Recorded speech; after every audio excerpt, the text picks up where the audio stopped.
சந்தோஷமா இருக்கு. ஏன்னா மோஸ்ட்லி வந்து ஐவிஎஃப்னாவே எல்லாருமே ரொம்ப பயப்படுவாங்க. நாங்களும் அப்படிதான் பயந்தோம்.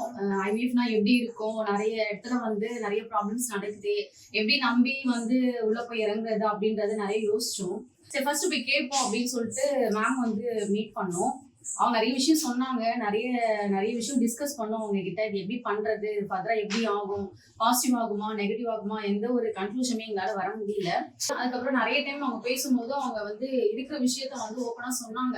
இது நெகட்டிவ்னா இந்த மாதிரி ஆகும், பாசிட்டிவ்னா இந்த மாதிரி ஆகும், நீங்க பயப்படாதீங்க, 100% வந்து இது பாசிட்டிவா தான் ஆகும் அப்படின்றத பத்தி சொன்னாங்க.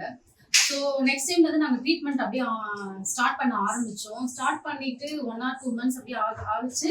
100% அந்த லேடி ஸ்டாஃப் வந்து நல்ல ஒரு சப்போர்ட். ஏன்னா வீட்டுக்கு வந்து ஒரு பிளட் டெஸ்ட் எடுக்கதா இருக்கட்டும், ஒரு இன்ஜெக்ஷன் போடுறதா இருக்கட்டும், இங்க வந்து இங்க இருக்க அட்மாஸ்பியர்ல ஸ்டாஃப் வந்து 100% வந்து ஒரு பேஷண்ட்டை வந்து ஒரு பேஷண்டா பார்க்காம நம்ம ஃபேமிலியில ஒரு மெம்பரா தான் பாக்குறாங்க. அதாவது ஒரு பேஷண்ட்டையும் வந்திருக்காங்க அப்படின்றதாம ஒரு பிரதர் சிஸ்டர் அந்த மாதிரி தான் பேசுறாங்க. அந்த விதத்துல வந்து எனக்கு ரொம்ப ஹாப்பியா இருக்கு.